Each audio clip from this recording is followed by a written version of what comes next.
Alors ce soir, nous allons passer d'agréables moments dans la présence de Dieu. Très bon moment. Et ce soir, je vais, avant de commencer à prier, parce qu'on va prier pour tout le monde ce soir, enseigner sur le mystère de la nouvelle naissance. Le mystère de la nouvelle naissance. Nous prions. Pose ta main droite sur ton cœur. Éternel des armées, il est écrit, tu connaîtras la vérité et la vérité te rendra libre. Ce soir, je recommande toute personne qui t'écoute par le son de ma voix, afin que tu accordes à cette personne ici, comme ailleurs, le privilège inouï d'avoir accès à la connaissance révélée de ta parole et de ta pensée. Que ta parole ce soir soit accompagnée de vie. Qu'elle apporte la transformation, qu'elle crée l'impact, qu'elle puisse guérir, délivrer, affranchir, libérer, briser les chaînes. Au nom puissant de Jésus. Merci. Oh Dieu, merci. Merci parce que tu permets non simplement à chaque personne de passer à un autre palier de connaissance, mais encore à un autre niveau de jouissance de la vie de Dieu sur la terre des hommes. Que ton nom soit honoré. Merci, Papa. Je place une attente particulière en ce soir, Éternel, sur le trône de la grâce, auquel tu m'as donné en libre accès par le nom glorieux de Jésus. Et je demande, Éternel, un revêtement particulier, singulier ce soir, afin que tes desseins sur la terre se réalisent exactement comme le ciel l'a planifié. Merci. Merci Seigneur pour les multiples témoignages qui nous parviendront de la transformation, de l'impact, de la délivrance, des miracles, Éternel, du ridicule dans lequel, Éternel, le diable se retrouvera en ce qui concerne la vie de chacun d'entre nous après ce message. Que ton nom soit honoré, que ton nom soit exalté. Au nom suprême de Jésus, j'ai prié et que quelqu'un dise 3 fois Amen. Amen. Donnez-moi des Amen comme des personnes qui croient, des 3 fois Amen. Alléluia. Amen. 2 Corinthiens 5, versets 17 à 20.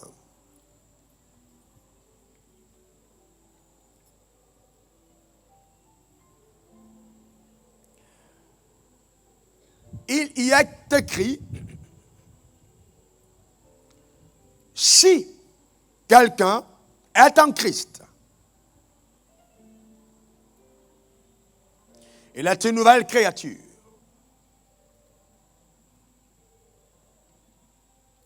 Les choses anciennes sont passées. Voici, toutes choses sont devenues nouvelles. Et cela vient de Dieu, qui nous a réconciliés avec lui par Christ et qu'il nous a donné le ministère de la réconciliation.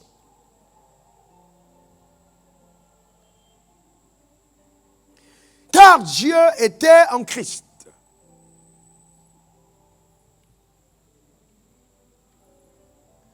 Réconciliant le monde avec lui-même. En n'imputant point aux hommes leurs offenses. Et il a mis en nous la parole de la réconciliation. Nous faisons donc les fonctions d'ambassadeurs pour Christ, comme si Dieu exhortait par nous. Nous vous en supplions au nom de Christ, soyez réconciliés avec Dieu.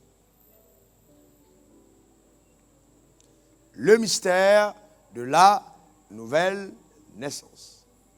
Eh bien oui, la nouvelle naissance est un acte mystérieux,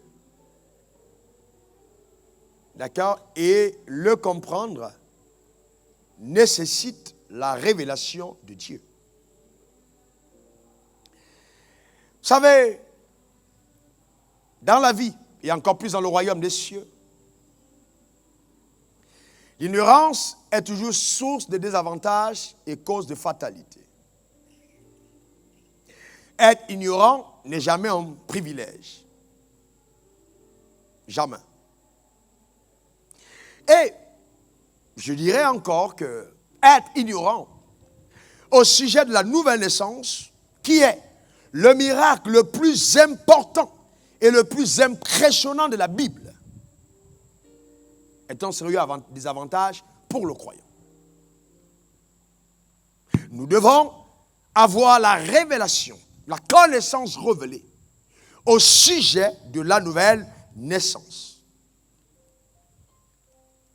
Malheureusement, la question de la nouvelle naissance reste incomprise pour plusieurs d'entre nous.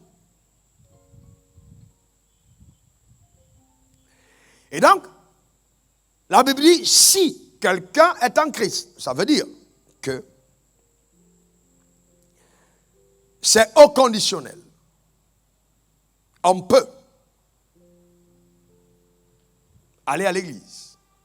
On peut parler de Dieu. On peut être prophète, bishop. On peut être fils de pasteur ou de prêtre. On peut être prêtre. On peut être pape sans être né de nouveau. Parce que là, le texte est clair, si quelqu'un est en Christ. Donc, la vraie question c'est, qu'est-ce que c'est être en Christ? Simplement, très facilement, être en Christ, c'est avoir accepté dans sa vie le Seigneur Jésus comme étant son Seigneur et son Sauveur personnel. Avoir accepté par la foi qu'il est mort à la croix pour nos péchés et qu'il est ressuscité d'entre les morts pour notre justification. Eh bien, si c'est le cas, la Bible dit, nous sommes ou nous devenons une nouvelle créature. Nous y revenons.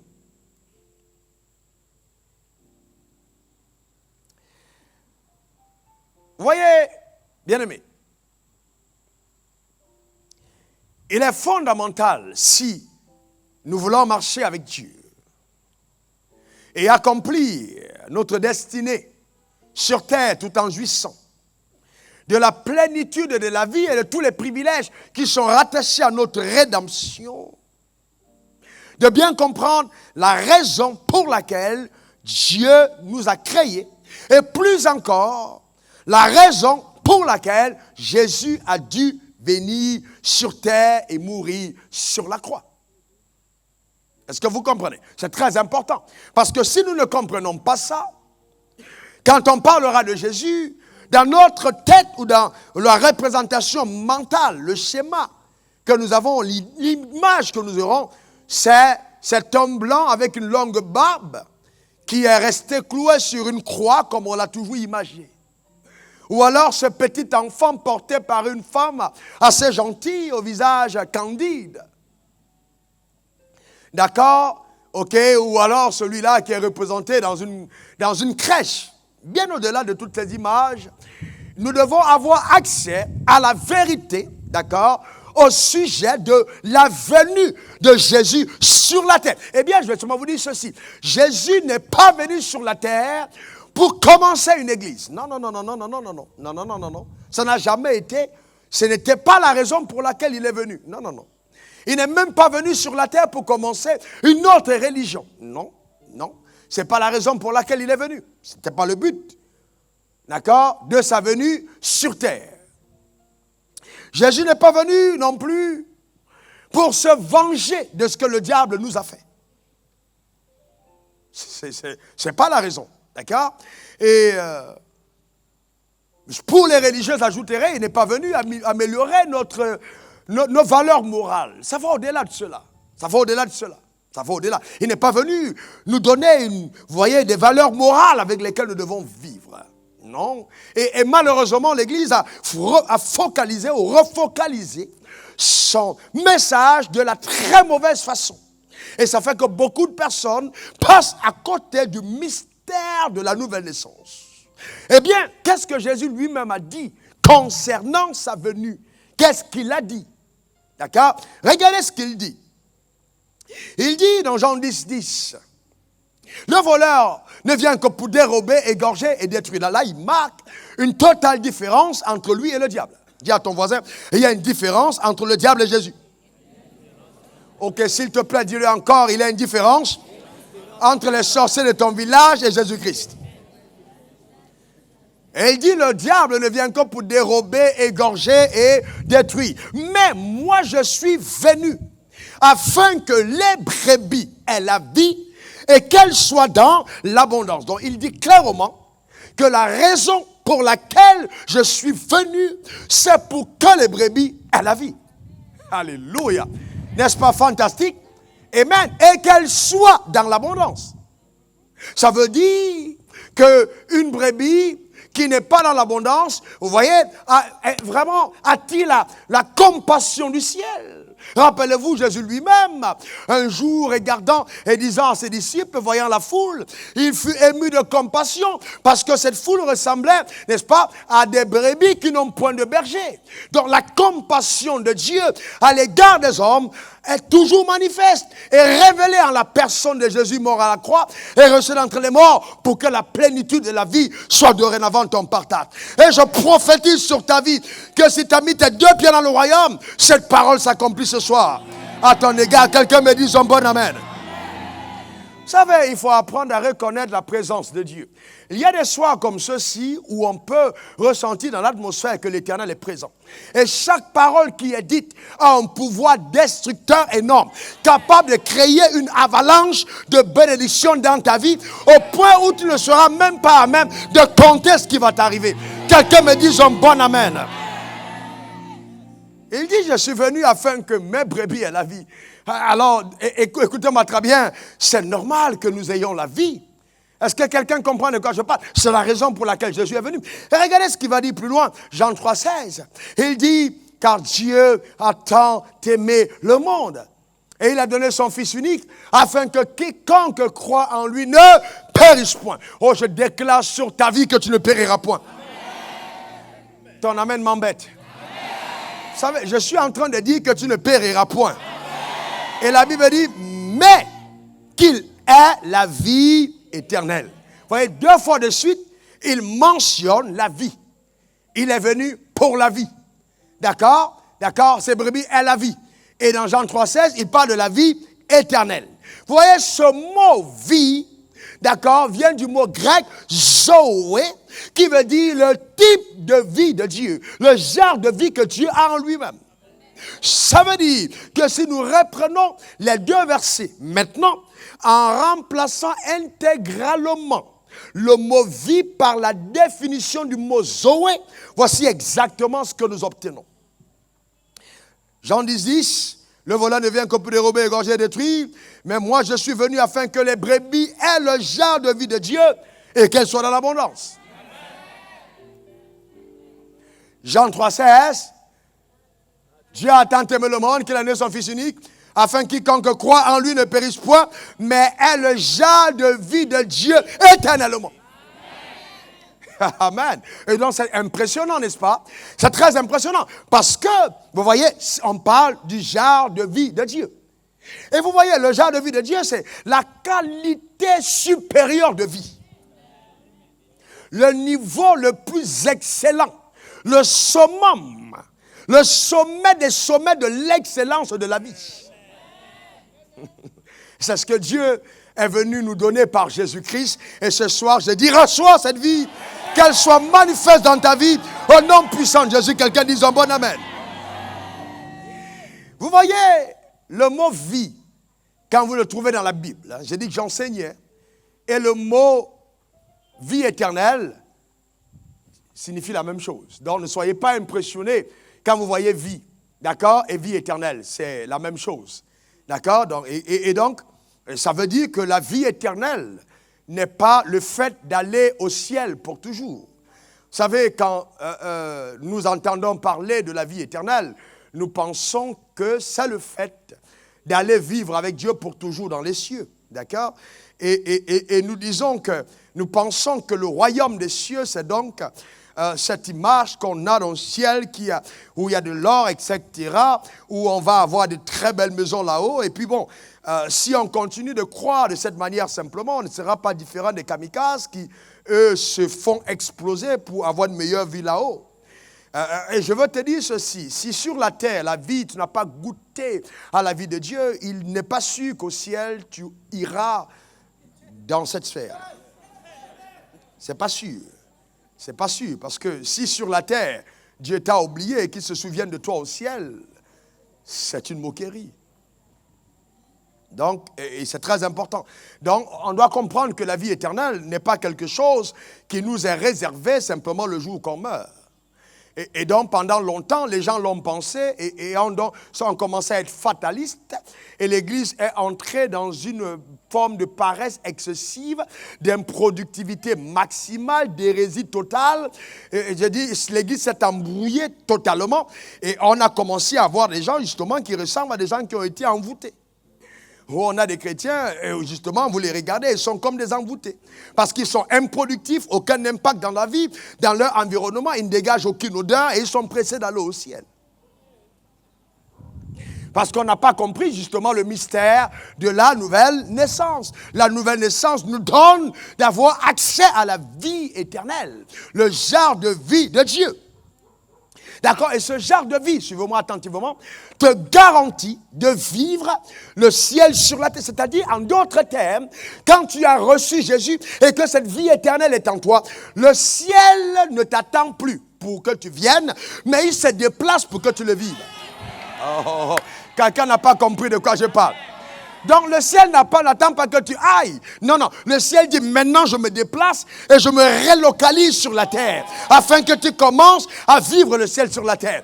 Je prophétise sur ta vie à tous égards et j'annonce que cette parole se réalise à ton égard au nom puissant de Jésus. Quelqu'un me donne un violent amen. Amen. Donc Dieu dit qu'il est venu pour que tu aies la vie éternelle. Donc que tu vives le type de vie de Dieu sur terre. Et donc, si quelqu'un te veut pauvre, il est en train de dire que Dieu est pauvre. Si quelqu'un te veut malade, il est en train de dire que Dieu est malade. Parce qu'en fait, en te donnant ce genre de vie, Dieu veut que ta vie sur terre soit l'équivalent du type de vie qu'il a en haut. Est-ce que quelqu'un comprend de quoi je parle? D'accord? Et ça, c'est très important. Et vous voyez donc, si j'ai reçu la vie de Dieu, c'est clair que ma vie devient un pôle de manifestation des exploits remarquables dans ma génération. Et bien aimé, je vais vous dire une chose, je ne crois pas aux exploits, non, je crois aux exploits remarquables. Pas simplement les exploits, Parce que les exploits, mais il faut qu'ils soient remarquables. C'est-à-dire qu'ils attirent l'attention des caméras pour dire un phénomène étrange s'est produit parmi nous. C'est ce à quoi nous avons été appelés. D'accord? C'est ce à quoi... Écoute-moi très bien. Que ta petite tête ne comprenne ou pas, ce n'est pas parce que ta tête n'a pas compris que ce n'est pas la vérité. Et tu dois imposer à ton homme intérieur d'amener cette vérité à être fonctionnelle dans ton nouveau système de pensée. Parce qu'il faut que cette vérité soit enracinée dans ton homme intérieur. Et que quand tu te lèves le matin, que tu dormes la nuit, dans la tourmente comme dans l'abondance, que tu saches que la vie de Dieu a pris place dans ton corps mortel. Quelqu'un dise Alléluia. À partir de ce moment, tu es une personne spéciale et unique. Un spécimen rare. Une extension visible de Dieu sur la terre. Les gens n'ont plus besoin de dire Dieu montre-toi. Parce que quand ils te regardent, ils voient Dieu au travers de ta vie. C'est pour ça qu'il dit, vous faites office d'ambassadeur de Dieu sur la terre.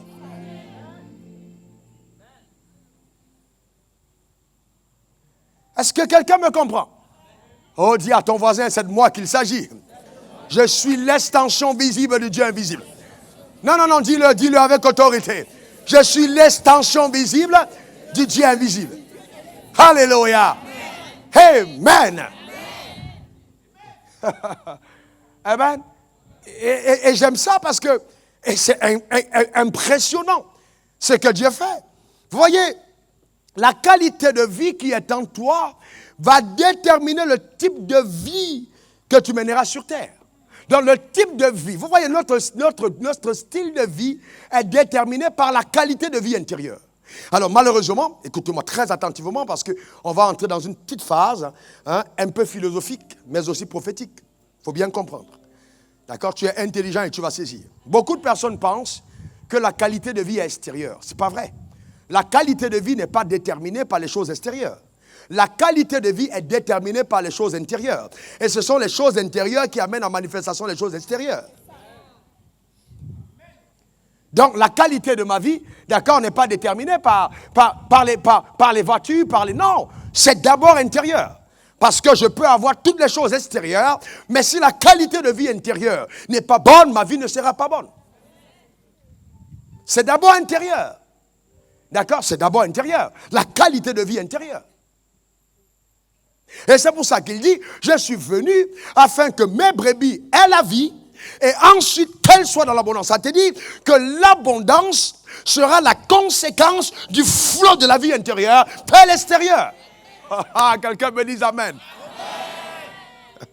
Vous savez, je ne sais pas si certains d'entre vous ont fait marauder. J'étais jeune, je maraudais. Donc on se baladait pour aller cueillir des fruits dans des plantations perdues. D'accord? Et vous voyez, donc comment est-ce qu'on fait pour savoir qu'un fruit est mûr? Généralement, à l'extérieur, nous avons des signes. D'accord? Extérieurs qui démontrent que le fruit est mûr. Mais un fruit mûrit de l'intérieur vers l'extérieur. Et donc, il se trouve qu'il y a des fruits qui vont te donner une apparence extérieure mûre, et quand tu les cueilles, tu te rends compte qu'à l'intérieur, ils ne sont pas mûrs. On appelle ça du leurre. Et je crois que c'est bien la raison pour laquelle Jésus a maudit les figuiers. Parce que son apparence extérieure a blagué justement sa productivité. Ce n'était pas la même chose. Il dit, hey, que personne ne m'a pu amener de fruits. Donc, ça commande de l'intérieur vers l'extérieur. Est-ce que quelqu'un comprend de quoi je parle? Donc, c'est de l'intérieur. Donc, si Jésus t'a rendu visite à l'intérieur, je te garantis que ton extérieur va commencer à donner des signaux prophétiques de sa présence. Est-ce que quelqu'un comprend de quoi je parle? Donc, ce n'est pas simplement une question d'une belle robe, d'accord, d'un beau sac. Non, Dieu t'en donnera. Tu n'auras même pas de place dans le placard. Tu vas aussi en donner aux autres. Dieu va te saturer de ces choses. Ce n'est pas de ça que je parle. Non. Je parle de la qualité de vie. Vous voyez, donc ça jaillit de l'extérieur. Et donc, quand quelqu'un est né de nouveau et qu'il a reçu la vie de Dieu, vous commencez à voir même à partir de son regard. Il y a un type de voile, il y a un type de je ne sais pas comment je vais expliquer ça, une forme de trame que seuls les yeux spirituels peuvent voir, qui sont ôtés. Il commence à avoir une lueur qui jaillit de son visage. Parce que la lumière d'intérieur commence à jaillir de l'extérieur. Et je vais vous dire autre chose. Donc, quand cet enfant de Dieu, né de nouveau, laisse la vie de Dieu dans son esprit, descendre dans l'âme, même dans le regard, vous sentez qu'il y a quelque chose de différent. Et ça, c'est vrai. Ça, c'est vrai. Donc, cette vie-là, elle nous conduit à l'abondance. Donc, écoute-moi très bien, ce n'est qu'une question de temps, je te garantis. Tu ne peux pas être assis sous la grâce de Dieu que Dieu m'a fait. Ce n'est pas possible. Dieu ne peut pas t'avoir connecté à ma vie pour que ta vie ne soit pas ce que je dis. Ce n'est pas possible. Tu n'as pas compris de quoi je parle. Tu n'as pas compris. Non, non, écoutez-moi très bien. Dans la vie, je me suis rendu compte que les connexions déterminent ce qu'on devient. Et vous allez vous... Sérieusement. Et donc, je vais vous dire ceci. Vous allez vous rendre compte que, quelle que soit la volonté de Josué, il n'a jamais été comme Élie, mais il a été comme Moïse. Et quel que soit ce qu'Élisée a été et tout ce qu'il a cherché de faire, il a été exactement comme Élie. Et les disciples de Jésus ne sont pas devenus comme ceux de Jean-Baptiste, mais plutôt comme ceux de Christ. Et vous allez vous rendre compte que quand vous êtes sous l'onction de quelqu'un et que la personne est en revêtement particulier, vous ressemblez à son message, vous ressemblez à sa grâce, vous ressemblez à ce qu'il porte. Donc il n'y a pas de raison que ta vie ne connaisse pas un décollage singulier. Je déclare sur ta vie que Dieu te fait monter dans les hauteurs. Quelqu'un me dit un bon amen. Quelqu'un me dit un bon amen. Quelqu'un me dit un bon amen. Amen, c'est clair et net. Est-ce que vous comprenez? C'est clair. C'est clair et net. Parce que quand l'onction tombe sur la tête, c'est pas pour la tête. Elle se répand sur les vêtements. Est-ce que quelqu'un est avec moi? C'est bien la raison pour laquelle certains d'entre vous, vous êtes entrés dans cette assemblée et vous ne vous reconnaissez pas vous-même au miroir. Vous commencez à briller, à scintiller. Même les mamies de vos maisons commencent à sourire. Parce que la grâce de Dieu est entrée sur vous. Je déclare sur ta vie que cette abondance te pousse à un autre palier au nom puissant de Jésus. Quelqu'un dit un bon amen. Vous n'avez pas remarqué que votre chat est plus heureux? Et qu'il a pris un peu de poids? À cause de la grâce qui est entrée chez toi. D'accord? Et donc, c'est des principes du royaume des cieux, bien-aimés. Et sérieux. C'est très, très sérieux. C'est des principes du royaume. Donc, l'autel où tu te connectes et ta breuve détermine ton pelage. C'est clair. C'est des choses qu'on n'enseigne pas, mais qui sont vraies. Allez demander à Jacob, quand il y avait des branches, d'accord, jetées dans l'eau, et que les brebis venaient s'abreuver, et le pelage était acheté. Pas parce que les brebis étaient maudites, mais c'était que l'eau conditionnait le pelage des brebis. Donc, le type d'eau que vous buvez à l'hôtel détermine comment est-ce que vous êtes radieux ou pas. Donc, ce n'est pas une question de non, il est de mon village, il est de mon Nendi, j'aime bien sa tête. Il n'y a pas une question de tête. Qu'est-ce qui sort de sa bouche? Est-ce que vous comprenez? Et là, Pierre a été clair avec Jésus. À qui d'autre ignorons-nous? Car tu as les paroles de la vie. C'est-à-dire, quand tu parles, tu communiques le genre de vie de Dieu. Tes paroles donnent aux gens de vivre sur terre comme Dieu l'a voulu. Alléluia. Quelqu'un n'a pas compris de quoi je suis en train de parler. Amen.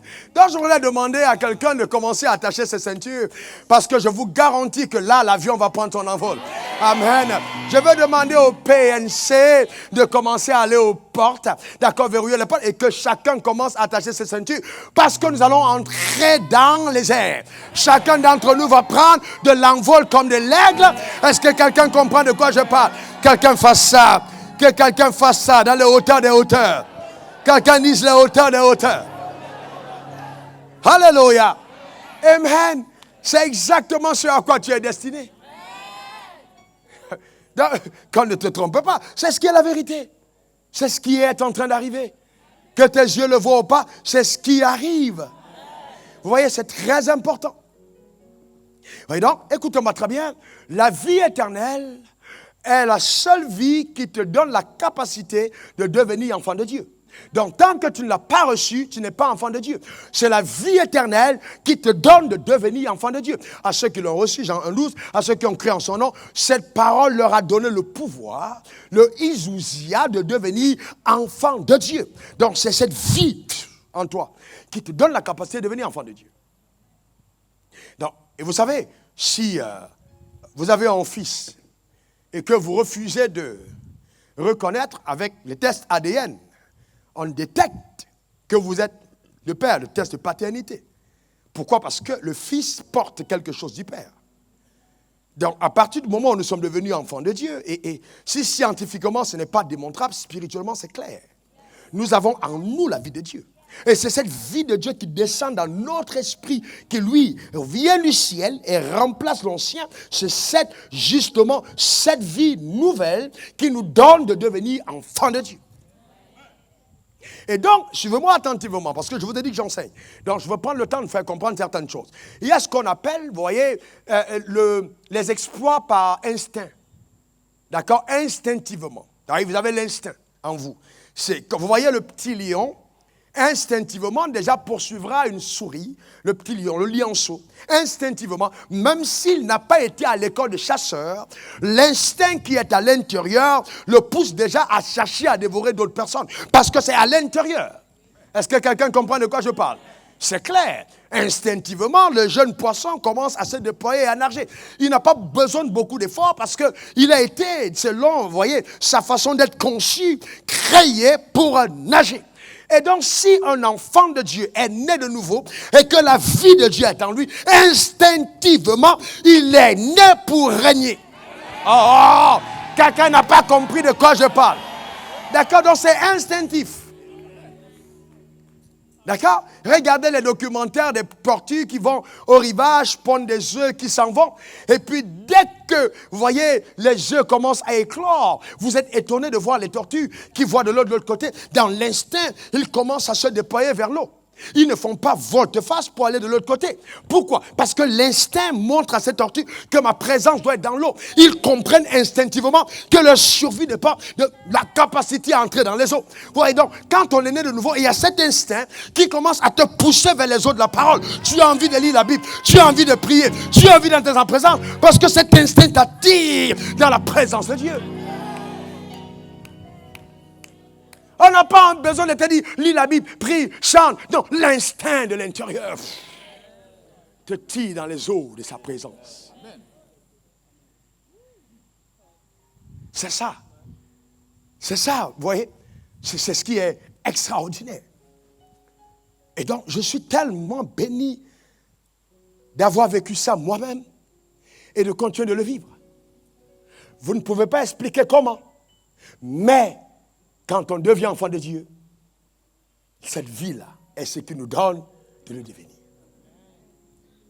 Et ensuite, la vie de Dieu que nous recevons à l'intérieur est celle qui nous donne de vivre pour Dieu. C'est elle qui nous fait vivre pour Dieu. C'est-à-dire donc, elle nous pousse dans sa présence. Elle nous pousse à faire ce qu'il aime. Elle nous pousse à rechercher sa volonté. Donc, on n'a plus besoin qu'un pasteur soit derrière pour dire « Oh, qu'est-ce que tu fais ?» Non, vous comprenez? C'est-à-dire, vous voyez, et donc ceux qui n'ont pas compris la dynamique de la vie de Dieu ont commencé à prêcher la loi. Ne va pas en boîte, ne t'habille pas comme ça, ne fais pas ci. Mettre l'accent dessus. C'est vrai qu'il y a une éducation à la vie. Mais cependant, le Saint-Esprit, quand on l'a vraiment, et qu'on est vraiment né de nouveau, il y a instinctivement à l'intérieur quelque chose qui nous dit qu'on doit commencer à vivre d'une certaine façon. C'est dedans. On n'a plus besoin. C'est-à-dire que, non, je ne sens plus, je n'ai plus envie d'aller en boîte, je ne me sens plus bien dans les bars, je ne me sens plus bien en train de... Il y a cette vie de l'intérieur qui t'amène à être différent. Est-ce que vous comprenez? Cette vie est dedans. Donc, c'est pour ça que la Bible dit, celui qui est né de Dieu ne pratique pas le péché. Pourquoi? Parce que la vie qui est dedans, elle te pousse vers la sainteté. Maintenant, je n'ai pas dit que tu ne peux pas pécher. Tu pêches parce que tu veux, pas parce que tu es prisonnier. C'est ça la différence. Parce que tu veux, pas parce que tu es prisonnier, parce que tu sais bien que tu as la capacité de dire non. Cette vie te donne la capacité de vivre pour Dieu. Enlève ta main vers le ciel. Dis, Père, je te rends grâce pour cette capacité. Elle est en moi. Et je me réjouis de ce que je vis pour toi. Alléluia. Amen. Et ensuite, la vie éternelle t'aide à connaître Dieu. Elle t'aide à connaître Dieu. Vous voyez, Jean 17, verset 3. La vie éternelle, c'est qui te connaît toi le seul vrai Dieu, et celui que tu as envoyé, Jésus-Christ. Donc la vie éternelle te permet de connaître Dieu. C'est cette vie-là, d'accord, qui te permet de connaître Dieu. Et elle t'aide à connaître Dieu.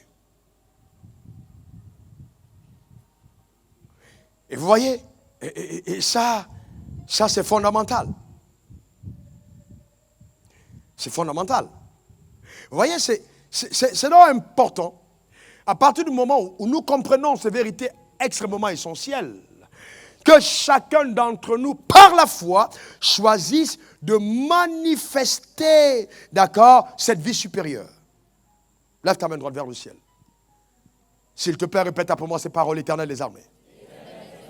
Je veux déployer ma foi pour vivre une vie de qualité supérieure.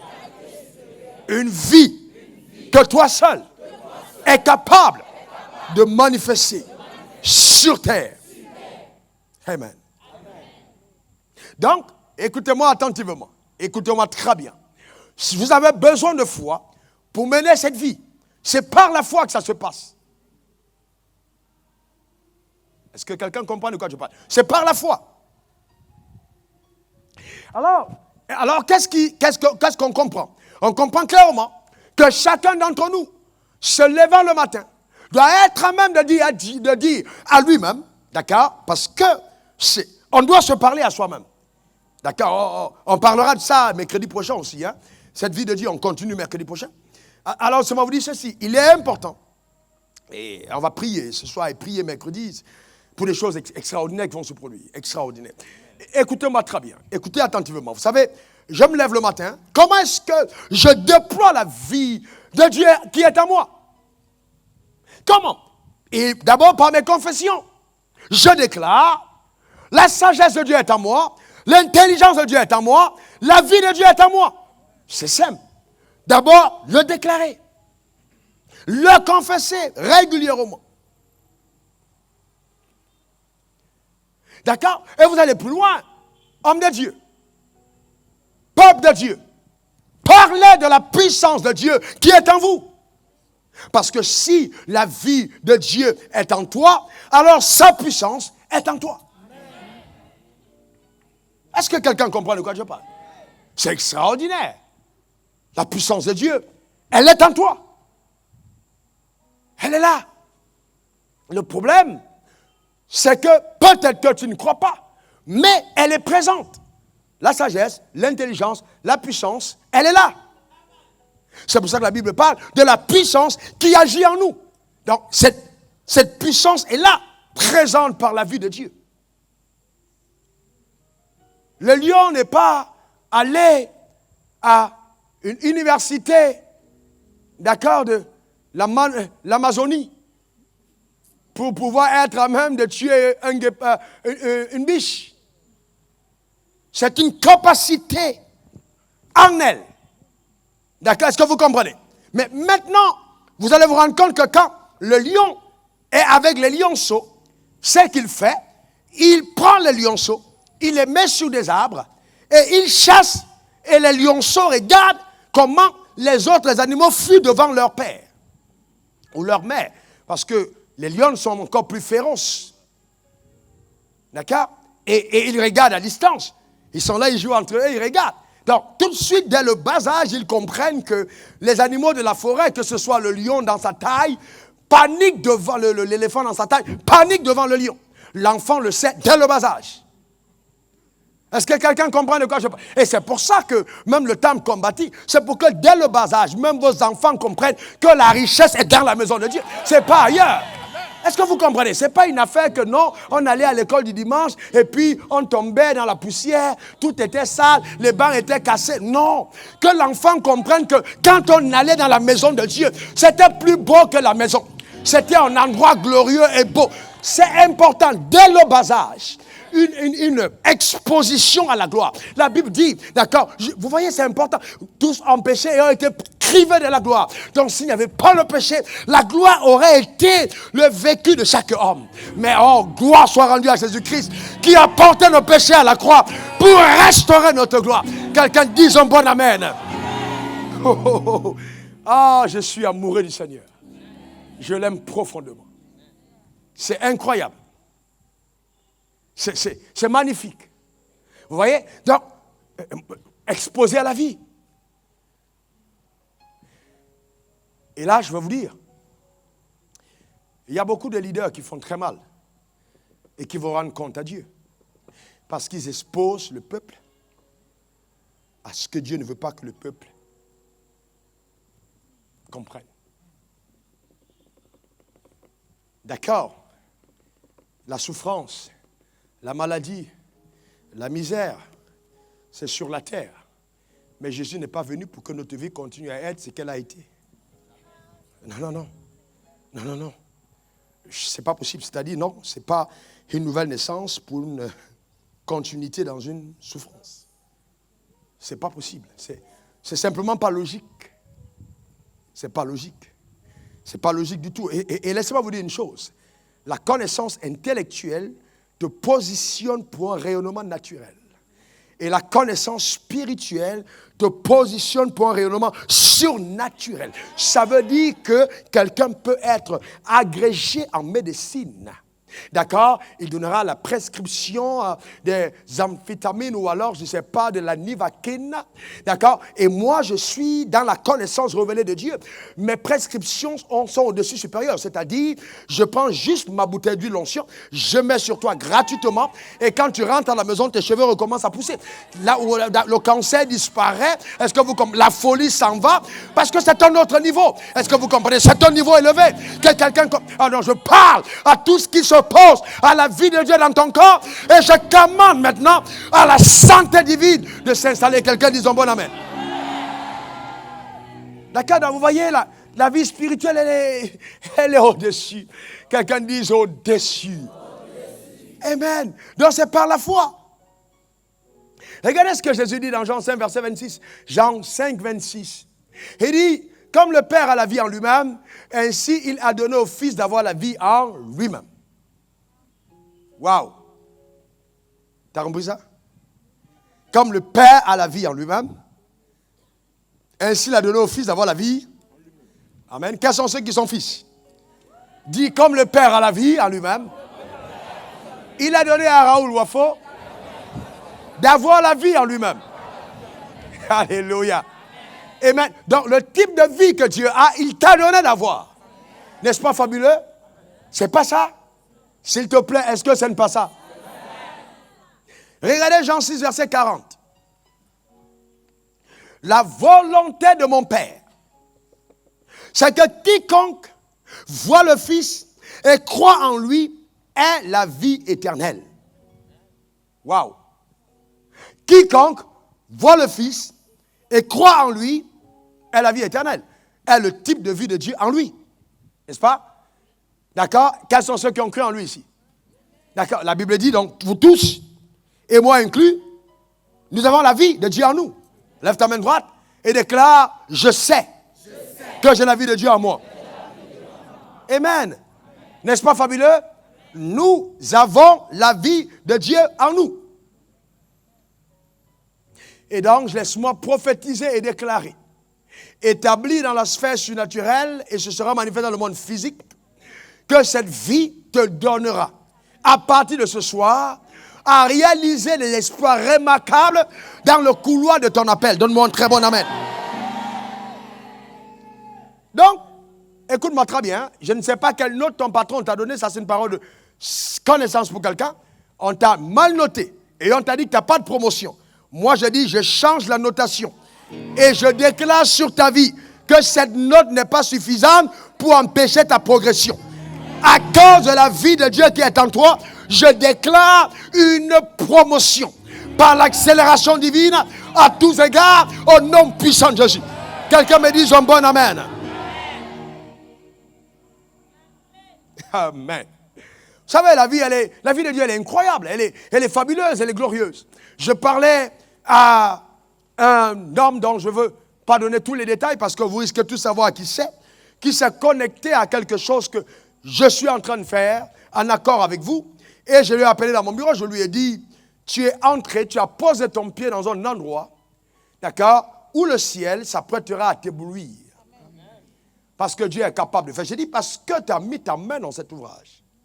Parce que tu es en train de te connecter, de t'associer à ce que Dieu est en train de faire. Je te garantis, tu peux noter sur le papier, tu peux écrire et raconter à ta femme et dire à tes amis que tu es condamné à aller dans les milliards. C'est pas possible. Ça dit, tu vas exploser dans ton travail.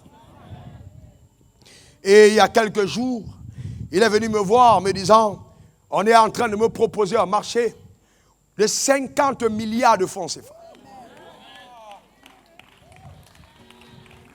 Écoutez, il ne faut pas seulement acclamer dans le vide, parce qu'on peut proposer et puis ça passe à côté. Je lui ai dit, t'inquiète pas. Celui qui a commencé cette nouvelle va l'achever jusqu'au bout. Ce marché est à toi et personne ne pourra voler. Je sais comment la vie de Dieu travaille. Le vrai problème, c'est que beaucoup d'entre nous, nous côtoyons la sphère du miracle, mais nous ne croyons pas que Dieu soit capable d'exploits exceptionnels. Il ne croyait pas lui-même. Je dis, reste calme, tu vois ce que Dieu va faire. Je sais ce que c'est. Je connais ce Dieu. Je sais comment il fonctionne. Je sais. Tu ne peux pas mettre ta main dans la charrue de Dieu et puis ne pas voir la gloire de Dieu, ça t'achète. C'est pas possible. Écoute-moi très bien. Ta vie ne peut pas être l'égale de ceux qui sont restés à la maison ce soir. T'as pas compris. Les gens qui ne partent pas à l'église et qui sont en train de regarder la Ligue des Champions à 7 heures, alors que tu es à l'église et tu passes ton temps à lire la Bible, à adorer Dieu, à apporter tes offrandes, ta vie ne peut pas être l'égale de leur. Ce n'est même pas possible. Ce n'est pas possible. Non, non, non, ce n'est pas possible. Ce n'est même pas possible. Et ce même soir, il est venu en courant et il m'a dit, le premier virement du marché est tombé dans mon compte.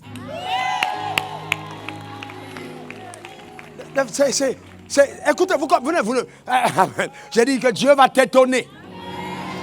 Il y a souvent la grâce de Dieu tombe sur toi et puis les notions de civilité changent. Tu commences à rire comme si tu n'es pas éduqué. Parce que tellement tu es heureux, tellement tu es dans le bonheur, que tu perds le sens. Je déclare sur ta vie que cette grâce te touche, te visite au nom puissant de Jésus. Quelqu'un me donne un bon amen.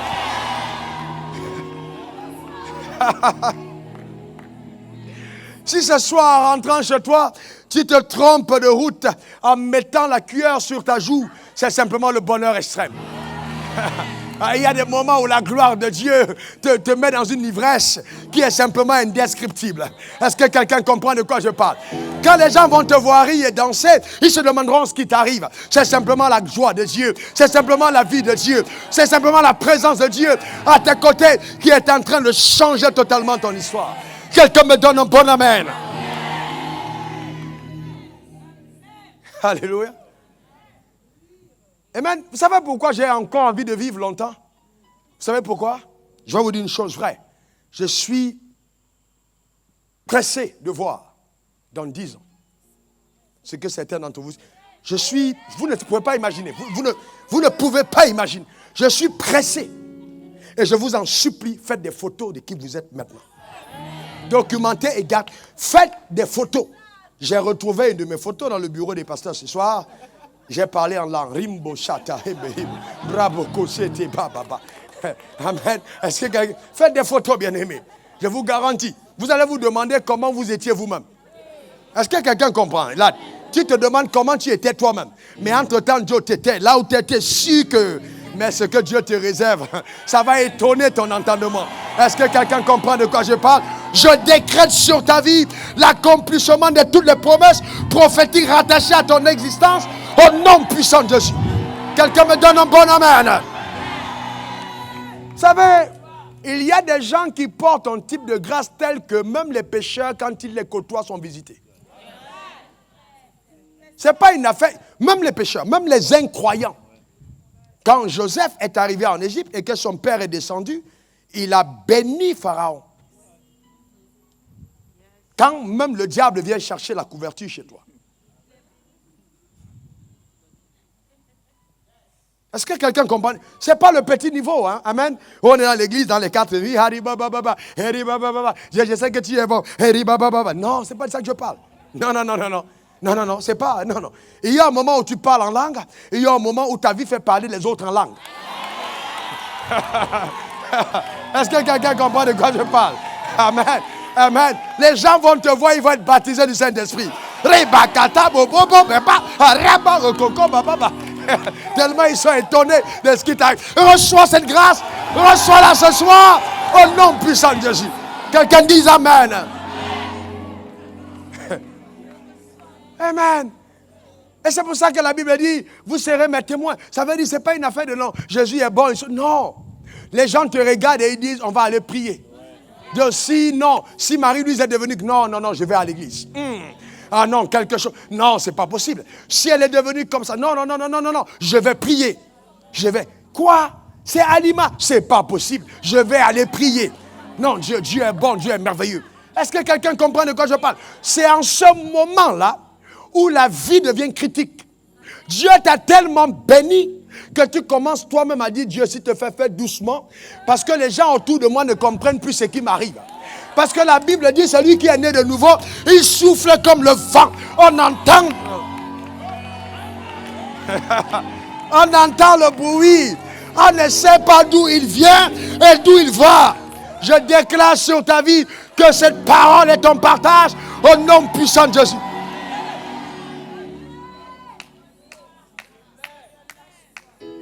Amen. Mais le vrai problème, c'est beaucoup d'entre vous se demandent, mais comment est-ce que Dieu va le faire? Est-ce que tu as besoin de comprendre? C'est ça le vrai problème. Est-ce que tu as besoin de comprendre? Est-ce que tu peux expliquer comment tes reins fonctionnent, madame? Tu peux expliquer comment ton foie fonctionne? Tu l'as déjà vu? Tu as déjà vu ton cœur? Tu as vu tes intestins? Tu as vu ta gorge? Est-ce que ça ne marche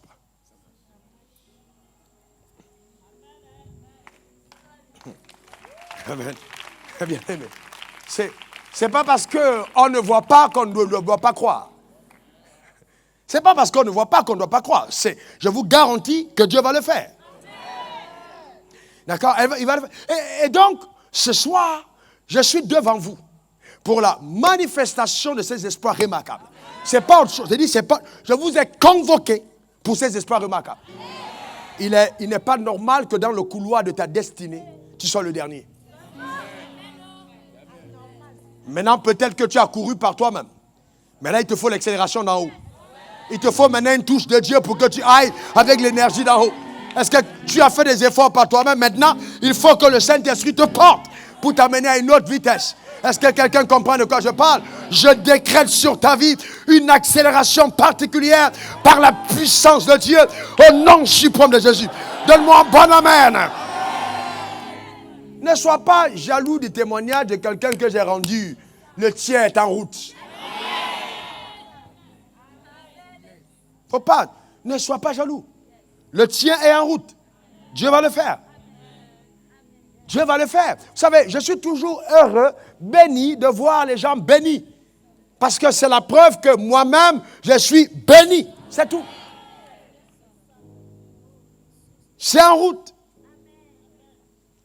Il dit dans Jean 14, 12, en vérité, je vous le dis, celui qui croit en moi verra les œuvres, fera les choses que je fais.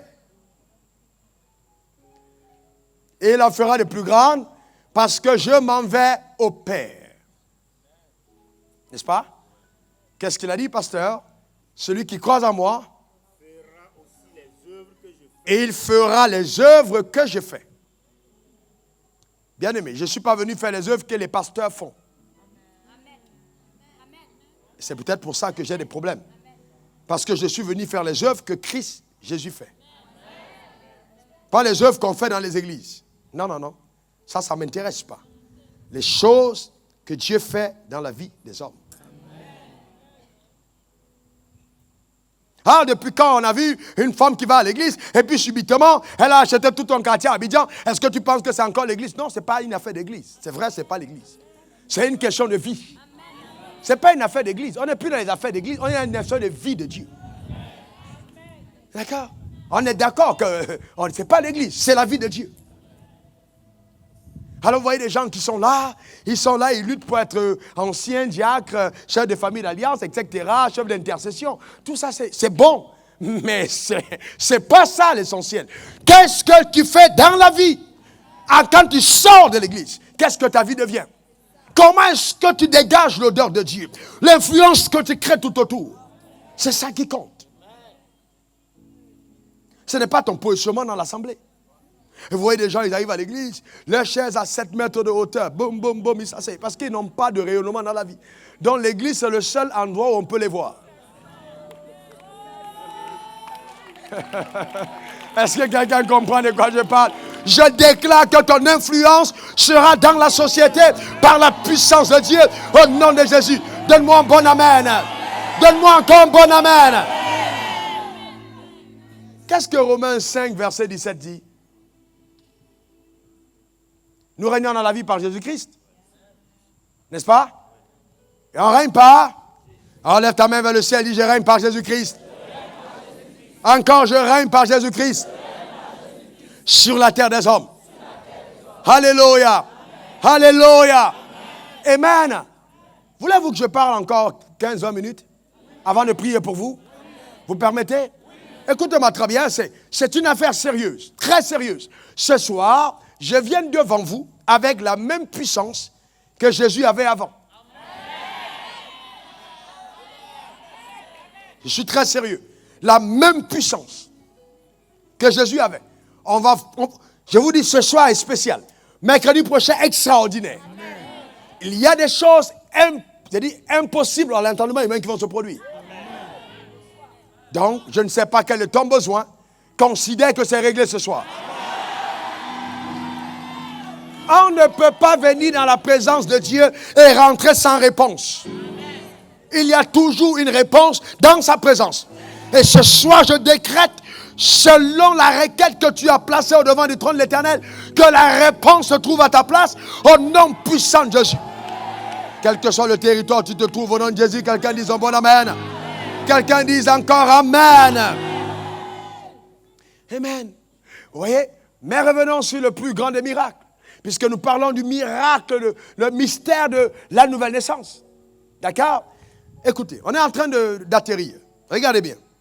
Jean 3, versets 1 à 7. Il est écrit, mais il y a un homme d'entre les pharisiens, nommé Nicodème, chef des Juifs, qui vint, lui, auprès de Jésus. Donc c'était un pharisien. Une caste très hostile aux enseignements de Jésus, qui prêchait aussi la parole. Mais il vient auprès de Jésus de nuit, parce qu'il ne voulait pas se montrer. Et il dit, Rabbi, ça dit maître, nous savons que tu es un docteur venu de Dieu. Car personne ne peut faire ces miracles que tu fais si Dieu n'est avec lui. Bien aimé, il a conclu clairement que le miracle est l'évidence de la présence de Dieu.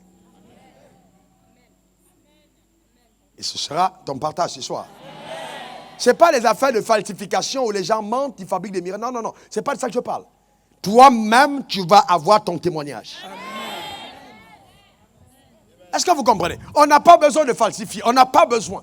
Toi-même, authentiquement, tu auras le tien. Rappelez-vous de cette dame qui a témoigné dimanche. Elle s'est enragée dans la foi. Après que le koutoukou, le vin bizarre a empoisonné la vie de sa fille, une seule cuillère d'huile d'onction. Et l'appétit du koutoukou est parti. Est-ce que quelqu'un comprend de quoi je parle? Bien aimé, je vous dis sérieusement, amen. Il dit, c'est que tu fais, c'est que Dieu est avec toi. Et il dit, Jésus lui répond, regardez bien. Normalement, Jésus n'aurait pas dû répondre comme ça parce que c'est des compliments. Tu es un grand enseignant, oulala. Tu fais des miracles.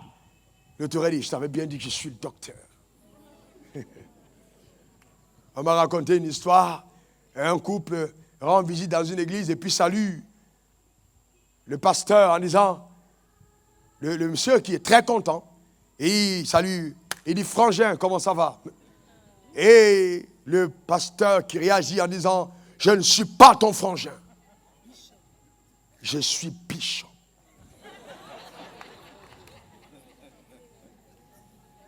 Et il défend ses arguments en disant, vous appelez vos prêtres pères, vous venez devant m'appeler frangin. Je ne suis pas ton frangin, je suis le Bishop. Le complexe d'infériorité et de pauvreté sont terribles à l'âme. C'est sûr qu'il a perdu les deux personnes. C'est certain. Alors Jésus lui répondit, en vérité, je te le dis, si un homme ne naît de nouveau, voyez, si un homme ne naît de nouveau, il ne peut voir le royaume de Dieu.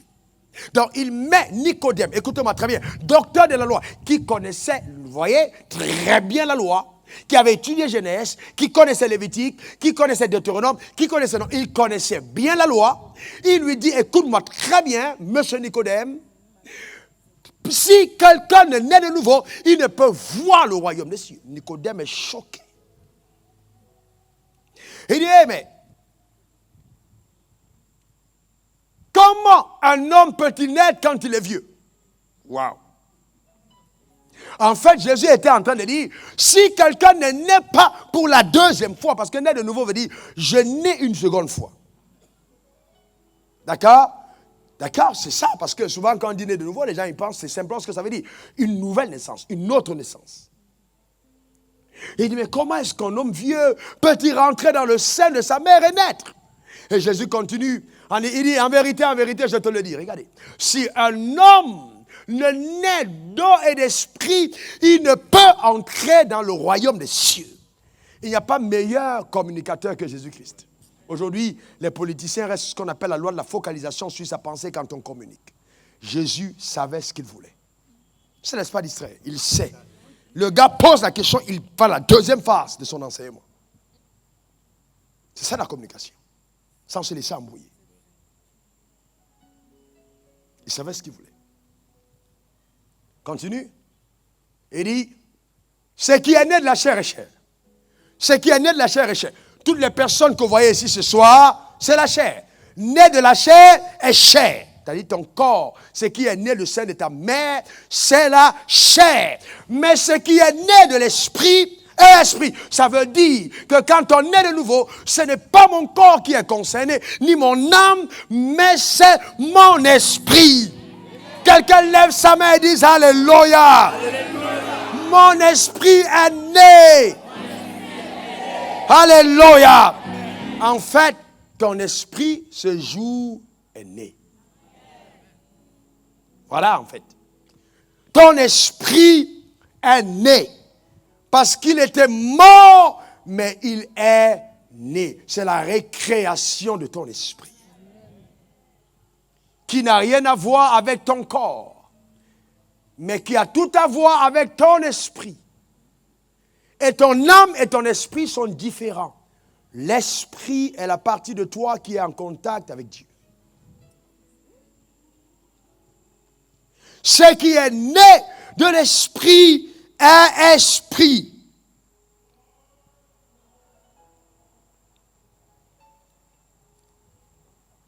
Et dit, ne t'étonne pas que j'ai dit, il faut que vous naissiez de nouveau. Continue au verset suivant.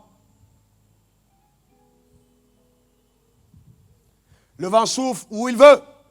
Et tu entends le bruit, mais tu ne sais d'où il vient ni où il va. Ainsi, il en est ainsi de tout homme qui est né de l'esprit. C'est-à-dire, tu souffles. On entend le bruit. On ne sait pas d'où tu viens, on ne sait pas d'où tu vas. Ça veut dire qu'à partir de ce moment, on reconnaît ta présence par une manifestation des choses invisibles. C'est-à-dire, comme le vent. Vous entendez le vent souffle. Donc, vous voyez, vous entendez le vent à mon micro, il souffle. Qui de vous a vu le vent? Mais est-ce que le vent n'est pas là? Vous entendez le vent qui souffle. Et c'est ainsi, quand on est né de l'esprit, on commence à manifester des choses qu'on n'arrive pas à expliquer parce que nos yeux ne voient pas.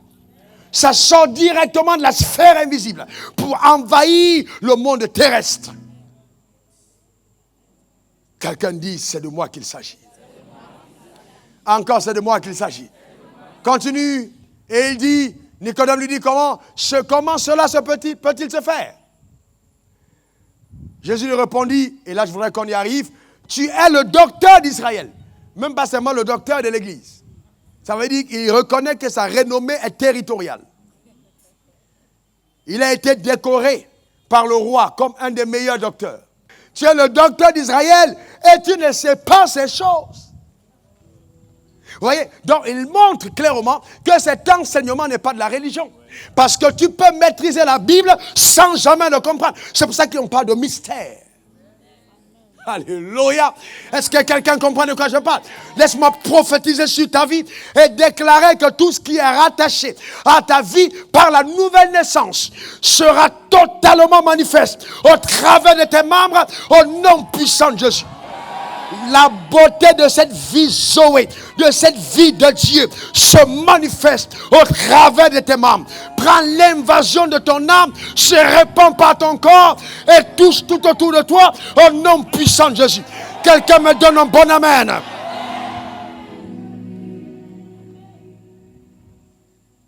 Alléluia. Amen. Les trompes sont rétablies, les fibromes ont disparu.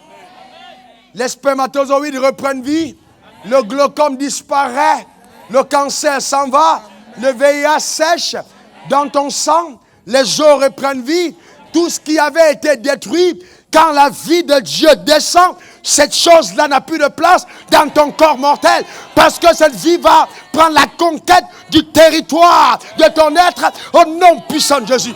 Quelqu'un me donne un bon amen. Pendant que je parle, à l'instant même, certaines personnes parmi vous sont touchées et guéries.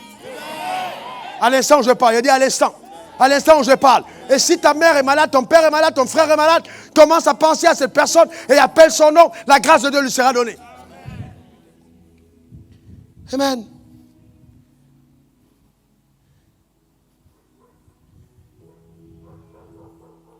Voyez, donc quand on est né de nouveau, la première chose qui se produit, selon Ézéchiel 36, 26, d'accord? Dieu nous donne un cœur.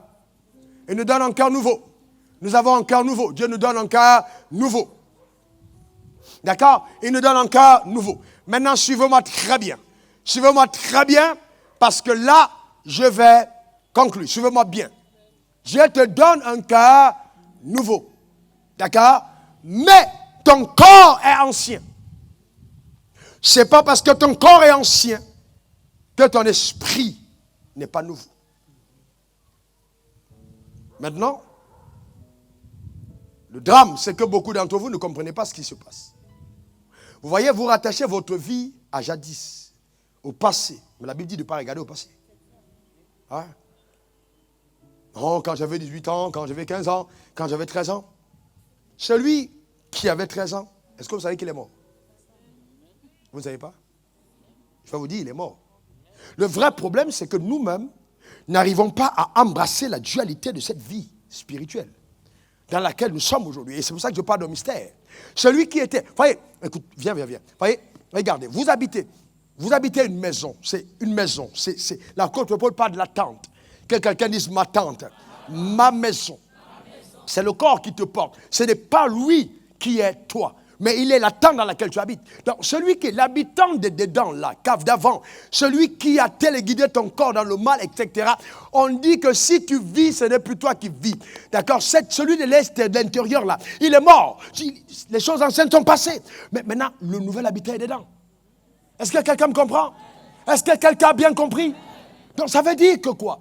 Si, par exemple, vous habitez une maison et qu'il y a eu un Japonais qui était là avant, ou quelqu'un d'autre qui était là avant et qui a pris des dettes aux gens et qui a fui, et vous êtes venu maintenant habiter la maison. Est-ce qu'on va venir vous chercher pour dire non, dans tous les cas, tu payes à la place de celui qui était là? Non. Je vous pose une question. Est-ce que vous payez la dette de votre locataire d'avant? Non. Est-ce que vous payez la dette? Non. Pourquoi donc, si le locataire de la tente a changé et que le diable vient faire ses réclamations vers la même maison, tu continues de croire que tu es concerné? Non, je te pose la question. Est-ce que tu es encore concerné? Celui qui allait faire les fétiches au village, celui qui a fait les gris-gris, celui qu'on a maudit avant, lui là, heureusement, il a été crucifié avec Christ. Est-ce que quelqu'un comprend de quoi je parle? Maintenant, celui qui est à l'intérieur, il ne doit à personne. Mais le ciel lui doit tout. Ah! Quelqu'un dit Alléluia! Amen. Est-ce que quelqu'un comprend de quoi je parle? Il ne doit plus. Les gens, je suis reparti. J'avais beaucoup d'amis. On était ensemble dans plein de micmacs à la fac avant ma conversion. Et j'étais un gars pourri. Et donc, après ma nouvelle naissance, je me suis éloigné de pendant un temps. Et un jour donc, j'ai reçu le Seigneur qu'il fallait aller leur parler de l'Évangile. Et je suis revenu les trouver dans un bar. Quand je suis entré au bar, il m'appelait El Dodo, c'est-à-dire Eldorado. Alors les gars, quand ils m'ont regardé, ils ont compris, moins d'un mois plus tard, que quelque chose s'était passé. Je suis entré dans le bar, tout le monde a regardé, et ils ont commencé à crier, El Dodo, t'étais où? Tu étais à Paname, tu viens de Mbeng, tu as voyagé. Parce que et j'ai réalisé qu'ils avaient ressenti que quelque chose s'était passé. Et donc tout de suite, instinctivement, j'ai reçu la réponse du Saint-Esprit. Je leur ai dit, je ne viens pas de la France, mais je viens du ciel. Est-ce que quelqu'un comprend de quoi je parle? Celui qui est en toi, dans ta tente à nouveau, ne vient pas de ton village, mais il vient du ciel. C'est pour ça qu'on dit, et cela vient de Dieu. Lève ta main droite, fais comme ça, je viens de Dieu. Oh, s'il te plaît encore, je viens de Dieu. Pensez-vous que quelqu'un peut maudire ce qui vient de Dieu? Jamais. Dieu te prend et il t'envoie parmi les hommes. Et les hommes disent, ils vont te maudire. Toi, Dieu t'a envoyé. Et il dit, on fait office d'ambassadeur. Dieu t'envoie. Et tu commences à dire, non, écoute-moi très bien. Ce n'est pas ta responsabilité de te protéger. C'est la responsabilité. Quelqu'un n'a pas compris de quoi je parle. Quelqu'un n'a pas compris de quoi. Écoute-moi très bien. Ce soir, je déclare que toutes les paroles relâchées contre ta tante, contre l'ancienne personne, ne pourra pas t'atteindre au nom puissant de Jésus. Quelqu'un dise un bon amen.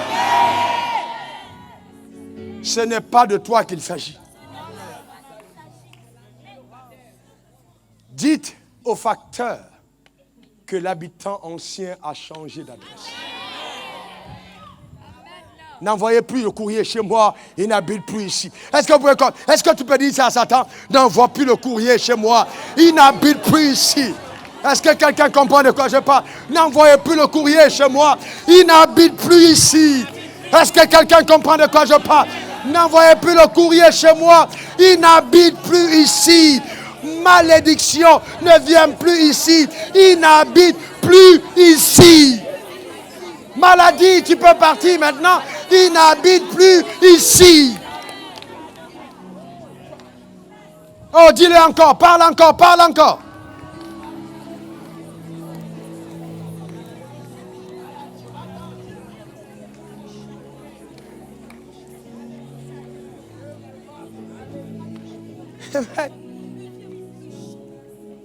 N'est-ce pas? N'est-ce pas? Et donc, celui qui habite là est destiné à régner. C'est tout. C'est simple. Ce n'est pas de ton ressort, c'est du ressort de celui qui t'a choisi. Ah, vous comprenez maintenant pourquoi quand je marche, je ne laisse jamais traîner mes sandalettes par terre ou les babouches ou je marche avec des pieds dans une assurance certaine. Je sais d'où je viens. Est-ce que quelqu'un comprend de quoi je parle? Même rien qu'à mon regard, à ma présence, à ma prestance, à mon allure, à ma façon de regarder, de marcher, de penser, vous savez qu'il y a un Dieu qui est parmi vous. Ce n'est pas ma faute, c'est la vie de l'intérieur. L'ancien occupant n'est plus dedans, il y a un homme nouveau qui est à l'intérieur. Et Dieu prend soin de ce qu'il engendre. Tu n'as pas compris? Tu n'as pas compris? Dieu prend soin de ce qu'il engendre. Comme une mère s'occupe du nouveau-né en allaitant comme ça, de cette manière, et en veillant sur l'enfant, quand il crie la nuit, elle se lève. Si tu as été engendré par Dieu, même jusqu'au petit soupir, le ciel se lèvera pour prendre soin de toi. Je déclare sur ta vie que cela est ton partage au nom puissant de Jésus. Quelqu'un dise un bon amen. Alléluia. Maintenant, on va se lever, je vais prier pour toi. Adorons juste le Seigneur. Je vais prier pour tout le monde ce soir.